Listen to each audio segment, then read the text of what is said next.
뭔가를 잃어버리면 늘 찾습니다. 물건을 잃어버려도 찾는데 사람을 잃어버리면 얼마나 더 찾을까요?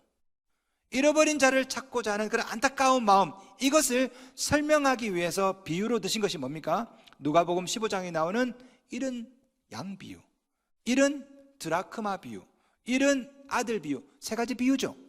이 세 가지 비유는 잃어버린 자를 향한 애타는 하나님 아버지의 마음을 묘사한 서로 다른 그러나 같은 이야기라는 한 비유입니다.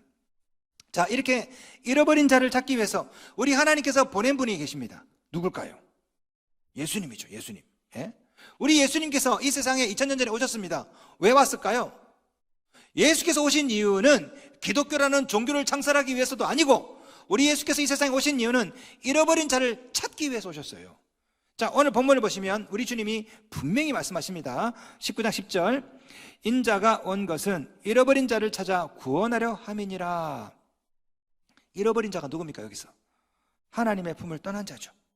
그들 중에는 가난한 사람도 있을 것이고, 그들 중에는 상처받은 사람도 있을 것이고, 그들 중에는 실패한 자들도 있겠지요. 우리 하나님은 그 모든 사람들을 찾기 위해서 이 세상에 오셨습니다.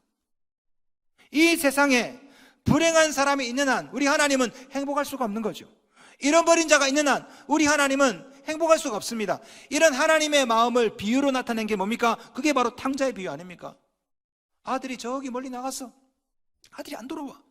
그 아들을 찾기 위해서 아버지는 오늘도 마을 어귀에서 둘째 아들을 기다립니다. 아들이 돌아오지 않는 한 아버지는 행복할 수가 없는 거죠. 이게 바로 우리 하나님 마음이십니다. 우리 하나님은 오늘도 잃어버린 자, 오늘도 불행한 자, 그 사람들을 계속 기다리시면서 우리 하나님은 끊임없이 그들을 찾고 있죠. 자, 그렇다면 부자는 어떨까요? 부자도 하나님이 찾으실까요? 아니, 악한 부자, 아주 수종노같이 구두쇠 같은 그런 부자도 우리 하나님은 찾으실까요? 물론 찾죠. 우리가 믿는 하나님은요, 현장에서 가늠하다 잡힌 여자도 죄를 묻지 않았습니다. 우리 주님은 남편을 5이나 두었던 사마리 여자도 우리 주님은 정죄하지 않습니다. 심지어 십자가에서 그 강도를 향해서도 낙원을 선포하신 분입니다. 그죠? 우리 주님은 부자라고 해서, 악한 부자라 해서 나는 제외, 나는 안 찾아, 이게 아니에요. 우리 하나님은 오늘도 부자도 찾으십니다. 그러나 쉽지는 않아요. 왜? 여러분, 부자들은 이 세상이 천국인데 그분들에게 무슨 천국이 무슨 의미가 있겠어요? 저도 전도해 보니까 돈이 많으면 많을수록 전도가 어려워. 부자일수록 전도가 어렵더라고. 신앙생활도 그렇죠. 신앙생활도 돈이 많아지면 많아질수록 쉽지 않습니다. 예를 들어서 내가 100만 원 벌었을 때 10만 원 11조 쉬워요. 그런데 1억을 벌었는데 1000만 원을 11조 한다? 이건 또 다른 문제거든. 소액 11조 감사하게 할 수 있죠. 하지만 거액을 11조로 한다, 이건 다른 문제입니다. 왜냐하면 돈을 벌면 벌수록 믿음보다 욕망이 더 크게 자라는 거죠. 그래서 부자가 될수록 믿기가 쉽지가 않습니다. 자, 대표적인 예가 바로 누가복음 18장에 나오는 부자 관리, 부자 청년이죠. 어느 날 이 부자 청년이 예수를 만났습니다. 이 부자 청년은 영생에 대해서 관심이 많아. 예수님께 물어봅니다. 영생에 대해서. 근데 우리 예수님이 이 부자 청년을 가만히 보고 아킬레스건을 다 건드리죠. 뭡니까? 돈이죠, 돈. 야, 너 지금 돈 있지? 그거 다 팔아서 가난한 자 다 나눠주고 그 다음에 나를 따라봐. 그러니까 부자 청년이 근심하다가 돌아갑니다. 자, 그럴 때 우리 예수께서 제자들에게 이렇게 말씀하시죠. 18장 25절, 낙타가 바늘귀로 들어가는 것이 부자가 하나님의 나라에 들어가는 것보다 쉬우니라. 무슨 말입니까? 부자가 되면 될수록 천국에 못 들어간다. 낙타가 그 바늘귀 어떻게 들어갑니까? 부자들도 천국 들어가기가 너무너무 힘들다. 자, 그러면 부자들은 절대 천국 못 갑니까?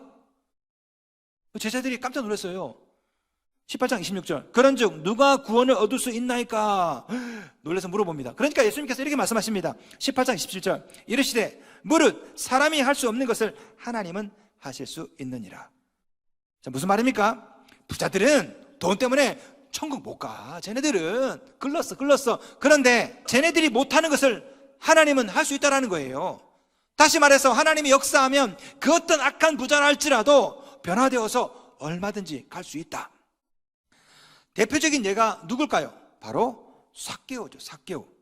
그래서 자 보세요. 누가복음 18장에 부자 청년 이야기가 나오고 19장에 삭개오 이야기가 나오는 겁니다. 사실 이 두 가지가 한 이야기입니다. 한 이야기. 부자는 천국 가기 힘들다. 그런데 하나님이 역사하시면 악한 부자라 할지라도 얼마든지 갈 수 있다. 그 예가 삭개오인 거죠. 삭개오. 자, 성경은 삭개오를 이렇게 소개합니다. 19장 2절. 삭개오라 이름하는 자가 있으니 세리장이요 또한 부자라. 세리장이고 부자다. 무슨 말입니까? 그냥 부자가 아니야. 동족들의 고요를 빨아먹는 악한 부자. 다시 말해서 동족들의 세금을 갉아먹고 이 세금을 로마에 보내고 나머지는 자기가 착복하고, 부자인데 아주 나쁜 부자, 나쁜 부자. 우리 주님은 그런 악한 부자라 할지라도 얼마든지 하나님이 역사하시면 구원받을 수 있다, 이걸 보여주기 위해서 일부러 여리고로 가십니다. 자, 보세요. 1절 봐서 볼까요? 1절. 19장 1절. 예수께서 여리고로 들어가 지나가시더라. 자, 들어가 동그라미. 들어가. 원어는요, 들어가 지나가시다, 이게 통과하다 뜻입니다. 통과하다. 여리고를 통과하다. 참 재밌어요. 여러분, 바늘에 낙타가 통과하지 않습니까? 그런 단어예요. 똑같은 단어 썼다고. 예. 이 들어가다, 헬라어로 에이셀돈인데요. 이 단어가 어디에 쓰였냐? 바로 앞에 18장 25절에 쓰였습니다. 자, 볼까요? 18장 25절. 낙타가 바늘기로 들어가는 것이, 들어가는 게 동그라미, 들어가는 것. 하나님의 나라에 들어가는 것보다 쉬우니라. 들어가는 것도 동그라미. 이게 바로 에이셀돈이에요. 같은 단어를 썼다고. 신기하지 않으세요? 나만 신기한가? 자, 보세요. 무슨 말이냐? 부자가 천국에 들어간 것이 낙타가 바늘기에 들어가는 것보다 어렵다.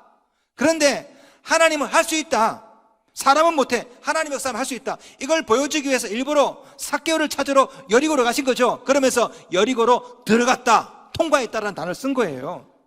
여러분, 나중에 이 삭개오가 어떻게 됩니까? 19장 9절. 예수께서 이르시되 오늘 구원이 이 집에 이르렀으니 이 사람도 아브라함의 자손이미로다.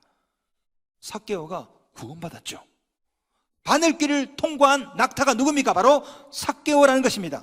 그러나 삭개오 혼자 힘만으로 된 게 아니죠. 우리 주님의 힘과 능력으로 삭개오가 이렇게 변화된 것입니다. 18장 27절. 무릇 사람이 할 수 없는 것을 하나님은 하실 수 있느니라. 삭개오가 한 게 아니에요. 예수님이 역사에서 한 거지. 그런 면에서 오늘 본문의 주인공은 삭개오가 아닙니다. 예수님이 주인공이에요. 19장 1절. 예수께서 여리고로 들어가 지나가시더라. 누가? 예수께서. 삭개오 지가 온 게 아니에요. 예수님이 가신 겁니다. 뭘 하기 위해서? 구원하기 위해서. 누구를? 삭개오를. 오늘 그 예수께서 여러분에게 오셨습니다. 여러분 가정에, 직장에, 친구를 통해서, 가족을 통해서, 뭐 하기 위해서? 여러분을 구원하기 위해서. 우리 주님께서 여러분에게 가셔서 제일 먼저 하는 일이 뭔지 아십니까? 첫째, 여러분을 있는 그대로 봐주십니다. 여러분이 예수를 믿을 때, 예수님이 여러분이 가셨을 때 뭐 병 낫게 하고 부자 되게 하고 자식 대학 들어가게, 아닙니다. 제일 먼저 하는 일이 뭐냐면요, 여러분을 있는 그대로 봐주시는 것. 이게 예수님이 하시는 첫 번째. 여러분, 삭개오를 보세요. 삭개오는 그 당시에 죄인의 대명사입니다. 우리로 말하면 뭐 일제 앞잡이, 동족들의 고요를 빨아먹는 나쁜 놈. 모든 사람이 삭개오를 죄인으로 보았고 나쁜 놈으로 보았어요.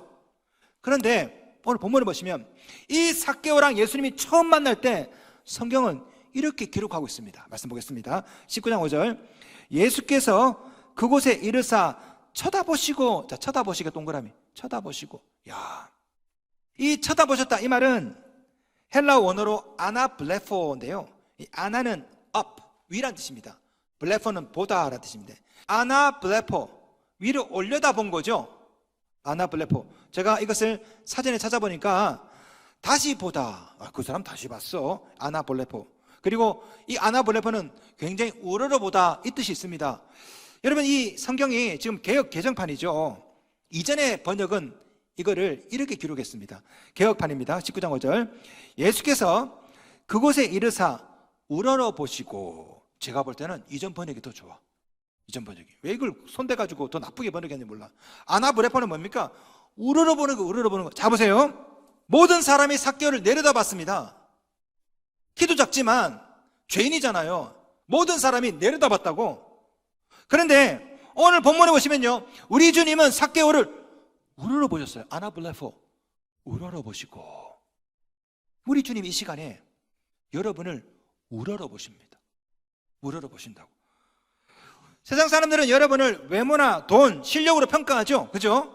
때로는 실패자, 부족한 사람, 연약한 사람, 낙오자 이렇게 깔봅니다. 여러분 아래로 본다고. 아래로. 실패자고 낙오자고. 그런데 오늘 본 보시니까요, 우리 주님은 그렇게 손가락질하던 삭개오를 우러러보셨다고. 아나블레포. 오늘 본문을 통해서 우리 주님은 여러분에게 말씀하십니다. 세상 사람들이 너를 어떻게 보아도, 너를 어떻게 깔보아도 나는 너를 우러러본다. 창조주잖아요. 우주를 만드신 분이 자신이 만든 피조물을 우러러본다니까. 지난주에 제가 우리 청년들 신방을 좀 많이 했습니다.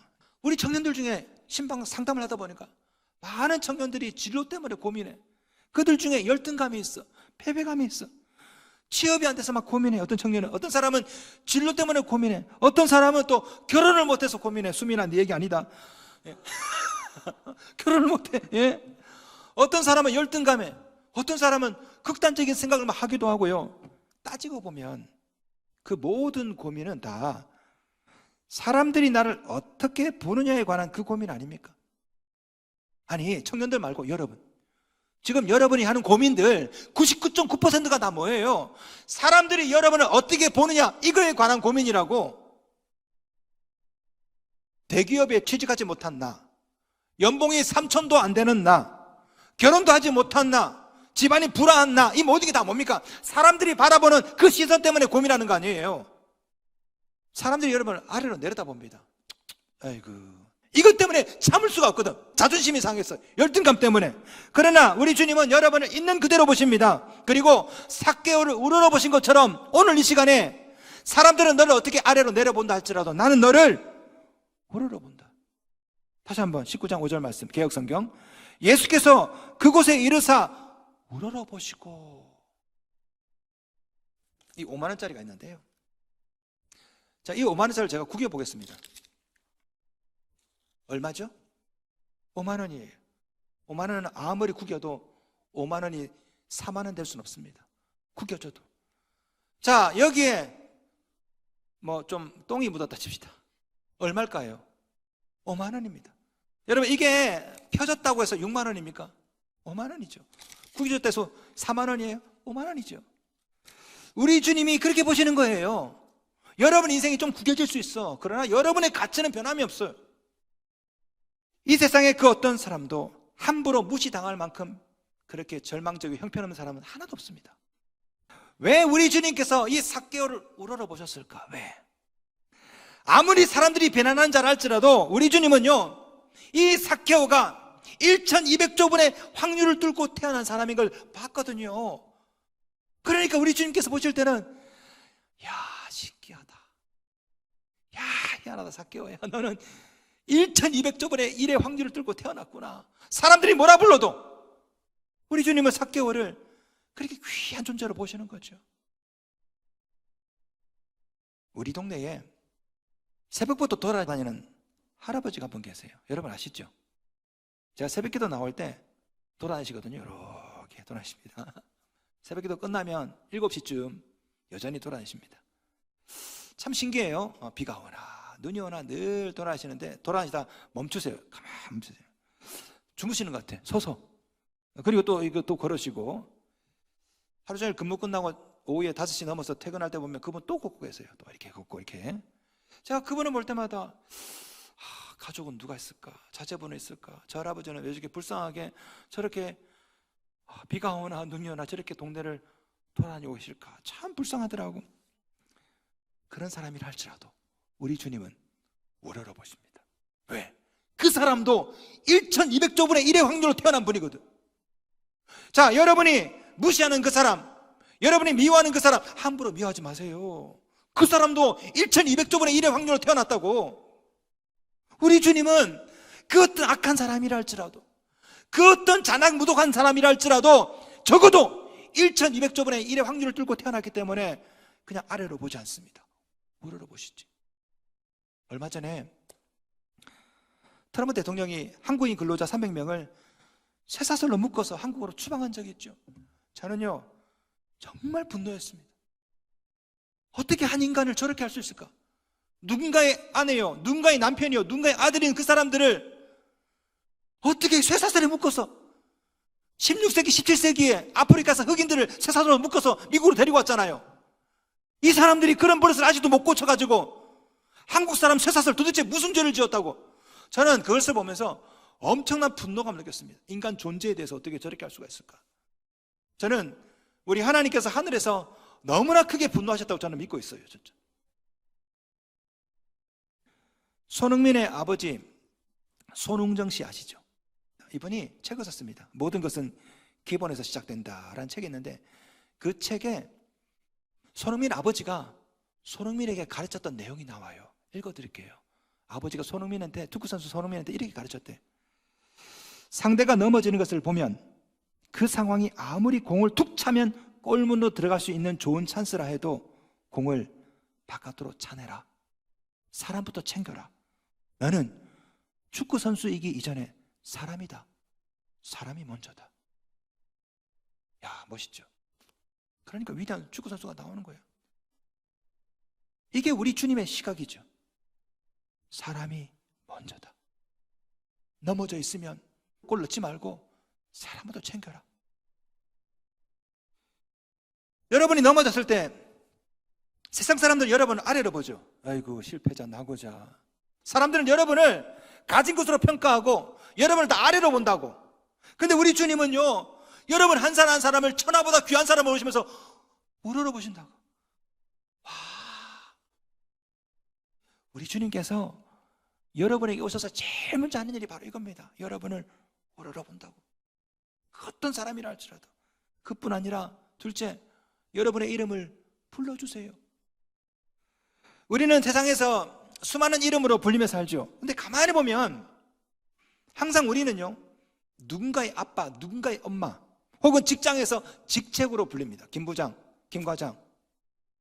살면 살수록 우리는 이름을 잊어버립니다. 그죠? 저도 지난 한 주 동안 제가 말씀을 준비하면서 제가 제 이름을 들어본 적이 없어요. 목사님, 교수님, 집에서도 제 이름을, 여보, 제 이름을 들어본 적이 없어요. 물론 가끔 이름을 또 듣기도 합니다. 제 아내가 화가 나면 이름 부르거든요. 김윤태라고. 동갑이어가지고. 여러분도 그렇죠? 여러분도 학교 다닐 때 출석부에 이름 불려진 이후로 세상에서 여러분 이름 불러주는 사람 있습니까? 없습니다. 그죠? 가만히 보면 우리의 직업, 성격, 성공 여부 다 이와 관련되어서 김 부장, 김 과장, 뭐 박 사장, 혹은 부자, 정치인, 구두쇠 다 이런 식으로. 아니면 여러분의 성격이나 허물 갖고 키가 작으면 땅콩, 스머프 반바지 이렇게 부르고, 머리가 좀 크면 대갈장군 이렇게 부르고, 뭐 제 이름이 윤태, 태자가 들어간다 가지고 내 이름을 윤태라 안 불러, 다 변태라 불러. 아니 우리 이름을 불러주는 사람이 없어요. 그러다가 죄를 지으면 그때부터는 죄명으로 부릅니다. 도둑놈, 살인마, 흉악범. 여러분 감옥 가시면요, 감옥에서 그렇게 부른다면서요. 이름으로 안 불러요. 다 보면 죄 이름으로, 죄명으로 부른답니다. 야 강간, 야 강도, 야 폭력 이리 와, 이렇게. 삭개오가 그래요. 삭개오. 삭개오는 자기 이름이 있어요. 삭개오라는. 그런데 아무도 삭개오라 이름 부르지 않습니다. 다 죄인으로 불러요. 죄인이라고. 말씀 볼까요? 19장 7절. 무사람이 보고 수군거려 이르되 저가 죄인의 집에 유하러 들어갔도다. 죄인의 집에, 삭개오의 집이 아니야. 삭개오의 집을 뭐라 불러요? 죄인의 집이라 불러요. 죄인의 집이라고. 사람들은 삭개오를 향해서 어휴 수전노, 어휴 저 짠돌이, 저 죄인. 그런데 우리 주님은 삭개오를 우러러보시고 했던 첫 마디가 뭔지 아십니까? 첫 마디 19장 5절. 이르시되 삭개오야, 삭개오야. 이름 불러요. 이름. 여러분 삭개오 뜻이 뭔지 아십니까? 삭개오라는 이름 뜻이 의로운 자라는 뜻입니다. 세상 사람들은 삭개오를 향해서 죄인이라 불렀어요. 근데 우리 주님은 삭개오를 너는 의로운 자야, 너는 원래 그랬어. 본명을 불러주세요. 본명을. 성도 여러분, 우리 주님께서 여러분에게 하셔서 하는 일이 바로 이겁니다. 여러분을 존재 그대로 봐주십니다. 여러분의 연봉, 여러분의 학위 아니에요. 여러분의 존재 그대로 보시고 여러분의 이름을 불러주십니다. 아무개야. 그렇게 해서 셋째, 우리 주님은 여러분 심령에 거하기를 원하십니다. 이게 구원이죠. 우리 예수님은 삭개오를 쳐다보시고 이름을 부릅니다. 삭개오야. 그 다음에 하신 말씀이 있어요. 19장 5절 말씀. 삭개오야 속히 내려오라. 내가 오늘 내 집에 유하여야 하겠다. 자, 이게 바로 우리 주님의 목적이죠. 내 집에 유하여야 하겠다. 이 유하다, 메이나이, 이것은 거하다, 머무르다, 함께 살다라는 뜻이었습니다. 내가 네 집에 함께 살아야겠구나. 그럼 재밌는 것은요, 오늘 내 집에 유하여야겠다, 헬라어로 보시면 데이라는 말이 들어있습니다. 데이. 이게 뭐냐면 반드시라는 말이에요. 사실 번역할 때 이걸 넣어야 되는데, 내가 오늘 내 집에 반드시 유하여야 하겠다.